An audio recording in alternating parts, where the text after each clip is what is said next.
তন্ময়দার জন্মদিনে বড়নগর স্রোত নাট্য একাডেমি থেকে একটা গিফট দেওয়া হচ্ছে। বিমানদা এবং গ্রুপের সবাই মিলে গিফট দিচ্ছে। তুই চুপচাপ বসে আছিস কেন রে? তোমরা সবাই চুপচাপ। এই যে আরেকজন এখানে, বলুন গিফট পেয়ে কেমন লাগছে? লজ্জা লাগছে আমার। লজ্জা লাগছে? আমরা এগুলোই এনএসপিতে পাঠাবো, যে আমাদের গ্রুপে এগুলোই হয়। গ্রুপে কি হয়? এই তোমা পাঠানো হয়, মানে জন্মদিন এলে, ঠিক আছে, আবার কোনো অনুষ্ঠান এলে, ধরুন কারোর মানে বিবেকানন্দের জন্মদিন, খুব সুন্দর দিন, সেখানে খুব সুন্দর পালন হয়। এগুলো নাটক হয় না তা না, ঠিক আছে, যখন হয় খুব ভালো করে হয়। মাঝে মাঝে একটু ভাবে এগুলো করলে হয়তো গ্রুপটা খুব চাঙ্গা হবে, আমরা চাঙ্গা হবে না, যেটা দলের লোক ভাবে সেটাই আমাদের সবাই গ্রহণ করে থাকি এবং এটা করা উচিত। ওই যে আরেকজন আছে আমাদের দলের সব থেকে বয়সে ছোট ব্যক্তি, হ্যাঁ বয়সে ছোট ব্যক্তি, সুনিষ্ট সদস্য, বলুন।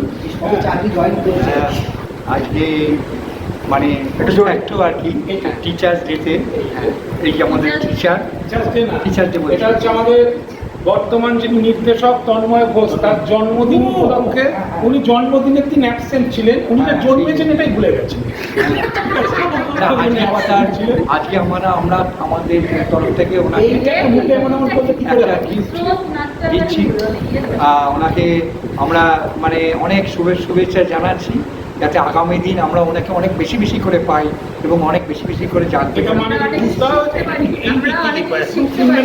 কথা আমি যে ঘুষ দেওয়া হচ্ছে যে জন্মদিনে এগুলো দিয়ে আরো বেশি বেশি করে পাই, আমরা যাতে আরো অনেক কিছু শিখতে পারি দাদার থেকে, তার জন্য আমরা দাদাকে সবসময়ের জন্য শুভেচ্ছা জানাই। এটাও ঘুষ, কিছু শেখার জন্য আমরা এটা নাও ওটা নাও সেটা নাও, এটাও ঘুষ, ঠিক আছে। আমি দাদার কাছ থেকে শুনতে চাই অ্যাকচুয়ালি ওনার কি বক্তব্য এই বিষয়ে। গ্রুপ থিয়েটারের যিনি যুক্ত, উনি যদি উচ্চারণ ভুল করেন তাকে সামগ্রিকভাবে তার উচ্চারণ বর্জন করা হবে, তাকে না হবে কিন্তু উচ্চারণ বর্জন করা, তার কোনো কথা শোনা হবে না, ঠিক আছে। আজকে ছেড়ে দেওয়া হলো, সম্মান বলেছেন উনি, যেটা প্রচণ্ড পরিমাণে শব্দটাকে অসম্মান করার মতো, সম্মান, এটাকেও সম্মান করতে হবে, ঠিক আছে। হ্যাঁ, আমি এবার সরাসরি চলে যাবো আমাদের নির্দেশকের কাছে, তিনি সব দেওয়া পাওয়ার ব্যাপারে কী বলছেন তুমি জানার জন্য। দেওয়া নেওয়া একমাত্র ছবি ছিল দেওয়া নেওয়া, তারপর থেকে আর এই দেওয়া নেওয়া ব্যাপারে আমি খুব একটা বিশ্বাসী নই, কিন্তু এই যে সম্মান, এই যে হ্যাঁ মানে এটাই হচ্ছে বড় জিনিস, এটা এই যে ভালোবাসা, হ্যাঁ এটাই সবচেয়ে বড়। সকলের কাছে এই স্রোত নাট্যদলের যে যারা আছে তাদের সকলের কাছে আমি বিশেষভাবে এই যে ঘটনাটা ঘটিয়েছে আমাকে নিয়ে, ঘিরে আমার জন্মদিন নিয়ে, আমি সত্যিই ভুলে গেছিলাম যে আমার জন্মদিন হয় আবার, ঠিক আছে। একটা হ্যাঁ জন্মেছি, হ্যাঁ আজকে মনে হচ্ছে না জন্মেছি, যাহলে জন্মটা সার্থক হয়েছে। এর আগে পর্যন্ত কোনোদিন ভাবিনি যে জন্মেছি, জন্মানো নিয়েও কোনো কাজ হয়। তো যাই হোক, স্রোত নাটের প্রত্যেকটা মেম্বারের কাছে কৃতজ্ঞ এবং প্রত্যেককে ভালোবাসা, বড়দের প্রণাম। এবং আমাদের যে আগামী যে নাটক আসছে মিস্টার ভবিষ্যৎ, সেই মিস্টার ভবিষ্যৎ যাতে এমন একটা জায়গায় পৌঁছয় যাতে সত্যি সত্যি ওইটাই হবে আমার কাছে সবথেকে বড় গিফট। আমার জন্মদিন বলো, টিচার্স ডে বলো, যাই বলো না কেন, ওটাই হবে সবচেয়ে বড় গিফট। কিন্তু এই গিফটটা আমার কাছে যা হচ্ছে, সেই পথ চলার পক্ষে আমার কাছে এটা একটা পাথেয় বলা যেতে পারে। ফলত সকলের কাছে অনেক অনেক অনেক ধন্যবাদ সকলকে, স্রোত নাটকের প্রত্যেককে, বিশেষ করে বিমানবাবু রয়েছেন এখানে সমস্ত, একটু নামগুলো আর সোমা রয়েছেন, স্নিগ্ধা রয়েছে, এখানে ছোটো ছোটো এরা রয়েছে, বড় নাম দেবলীনা রয়েছে, দেবারতী রয়েছে, আর আমাদের এখানে কনিষ্ঠ, যে সবচেয়ে কনিষ্ঠ, সবেমাত্র চাকরি জয়েন করেছে, ঠিক আছে, ছাড়েনি, চাকরি জয়েন করে যাবে, কি সুইপ্তদা রয়েছে, ও হ্যাঁ পার্মানেন্ট হচ্ছে সবে, ঠিক আছে, পিছনে শুভ রয়েছে, ঠিক আছে। তো সকলকেই বিশেষভাবে ধন্যবাদ এই দিনটি এইভাবে পালন করার জন্য, এইভাবে উদযাপন করার জন্য। আমি surprised, I am very very surprised, thank you. আমাদের ক্যামেরা যিনি করছেন উনি চান যে আমরা যেন কোনো সময় কথাবার্তা বন্ধ না করি, ঠিক আছে, যতক্ষণ না আমরা অজ্ঞান হয়ে যাই। এটা হবে না, এটা কোথায় দিদি আবার আমাকে দেখবে, আমার অনেক প্রবলেম আছে। কি হয়েছে? তোমার ফ্যান ফলোয়ার প্রচুর, দেখুক না কি হয়েছে। এই আরে এটা দিন না আগে, করছি না ফটোগ্রাফিতে না একটা মানে সাবজেক্ট আছে, ফটোগ্রাফির একটা জায়গা যেটাকে বলছে মিনিমালিজম, মানে মনুমেন্টটা কতটা উঁচু সেটা বোঝানোর জন্য তার সামনে একটা মানুষকে দাঁড়াতে হয়, তবে বোঝা যায় মনুমেন্টটা কত উঁচু। তো এই মনুমেন্ট যে কত উঁচু সেটা জানার জন্য আমার চেয়ারে দাঁড়াতে হয়েছে। আচ্ছা, আমি কিন্তু চেয়ারের ওপর, ইনি কিন্তু মেঝেতে দাঁড়িয়ে। আচ্ছা, এটা আমি বলে দিলাম আর কি। আমাদের এইসবের জন্য এটা খোলো না। এই যে আয়োজন, এই আয়োজনের মেন কাণ্ডারি হচ্ছেন ইনি। আপনি মুখটা দেখান।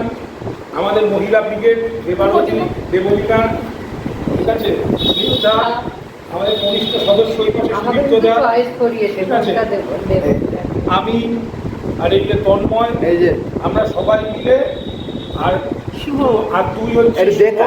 শুভ, ঠিক আছে। আপনারা পেছন দিকে তাকালে ওকে দেখতে পাবেন, আপনারা সবাই সামনের দিকে তাকিয়ে আছেন। ওটা তো মিস্টার ভবিষ্যৎ পরে দেখবে, এখন এতভাবে দেখে।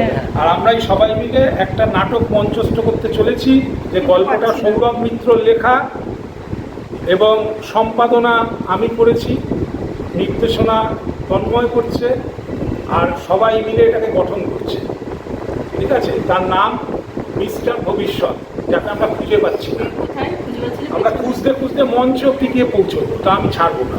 না, সেটা কবে মঞ্চে পৌঁছাবে আপনাদের জানাবো। আমি জানি না তিনি আমাকে খুঁজে পাচ্ছেন কিনা। আমাকে আচ্ছা, এটা নিয়ে সত্যি বলবে, সেটা ভবিষ্যৎ সবাই বলছে সমস্যাটা কি। আচ্ছা, উনি অনেকক্ষণ ধরে একটুখানি রিস্কার হনের মতো প্যান্ট প্যান্ট করে চলে, এটা শুনে নি কথাটা। হ্যাঁ বল, আপনি এদিকে আসুন। হ্যাঁ বল, কি বলবি বল।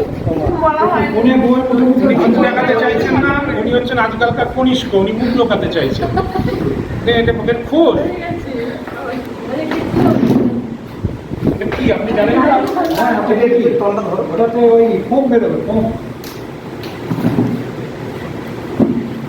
ওনার আগে কিন্তু হার্টবিট বাড়ছে, বিষয়টা চয়েস করেছে আবার কোনো এই যে চয়েস করেছে সেই খুলছে, এই দুজনে মিলে বাপরে বাপ ভয়ঙ্কর ব্যবস্থাটা হতে চলে যাচ্ছে।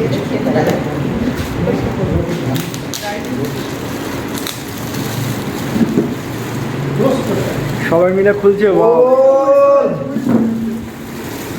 এবার সোজা হয়েছে জিনিসটা, দেখি। क्या बात সবাই क्या बात? হাততালি দাও, হাততালি দাও একটু। ওয়াও, দারুণ জিনিস। অসাধারণ, অসাধারণ, fabulous। এই যে ইনি হচ্ছেন না। অসাধারণ, thank you thank you thank you সকলকে সকলকে। এবার ওটাকে এটা কি করে? এটা কি করতে হবে তুমি জানো না, তিনি জানেন না, কে নিয়ে চলে এসছে। হ্যাঁ, তাহলে এটাকে আমার মুখের দিকে ভাটবে তারপর। এটা দিয়ে ঘুরিয়ে দেবো। না, এটাতে ঘোরালে কি করা হবে? এগুলো সব দিয়ে রয়েছে। না না, গোটা খুলতে নেই, শুধু ঘোরালেই হয়ে যাবে। নিচটা ঘুরিয়ে দাও, হয়ে যাবে। নিচটা ঘুরিয়ে দাও। পেছনে স্নিগ্ধাদি ঘোরাচ্ছে, জোরে জোরে। এইদিকে আরে পড়া আছে, এইদিকে না, এই যে এই মাটি করে তো ভেঙে যাচ্ছে। বন্ধুরা, আজকে হচ্ছে না আমরা তো? সবাই মিলে তন্ময়দার জন্মদিন সেলিব্রেট করছিলাম। তোমরা জানো কিছুদিন আগেই তন্ময়দার জন্মদিন গেছিলো। তো স্রোতনাট্য একাডেমিতে কালকে তন্ময়দার জন্মদিন সেলিব্রেট হচ্ছিল, যেখানে বিমানদা ছিল, সুদীপ্তদা ছিল, স্নিগ্ধাদি ছিল, সম্পাদি ছিল, বাকি সবাই ছিল আমাদের নাট্যকর্মীরা। আরও অনেকে ছিল যারা আসতে পারেনি, ওদের পরীক্ষা চলছিল। তো সেখানে একটা দারুণ কাণ্ড ঘটেছে। সেটা কি? সেটা হচ্ছে এই যে সেলটা কেউ ফাটাতে পারছে না। শেষমেশ আমি গেছিলাম, বিমানদা বললো তুই তো এক্সপার্ট এইসব ব্যাপারে, তুই আয় দেখ, যদি সেলটা ফাটানো যায় তাহলে বিষয়টা হয়ে যাবে আর কি। তো ওই প্রসেসটাই চলছিল। তো দেখো আগে আগে হতা হে ক্যা, আমি কি ফাটাতে পারি নাকি এইটা নিয়ে আরও কাণ্ড ঘটে। দেখতে থাকো, আর তোমরা জানিও তোমরা কারা কারা এরকম সেল ফাটাতে গিয়ে দেখছো সেলটার ফাটছে না, অবশ্যই কমেন্ট করে জানিও। আর আমাদের ব্লগ তোমাদের কেমন লাগছে, আমাদের কাজ তোমাদের কেমন লাগছে, সেটা সব তোমরা আমাদের কমেন্ট করে জানাও। আর চ্যানেলটাকে অবশ্যই সাবস্ক্রাইব করতে ভুলো না। আর ভালো লাগে তো অবশ্যই তোমরা তোমাদের বন্ধু বান্ধব সবাইকে শেয়ার করো। দেখো কি ঘটছে, দেখেছো সেল ফাটছে না। হ্যাঁ, এইবার হ্যাপি বার্থডে টু ইউ।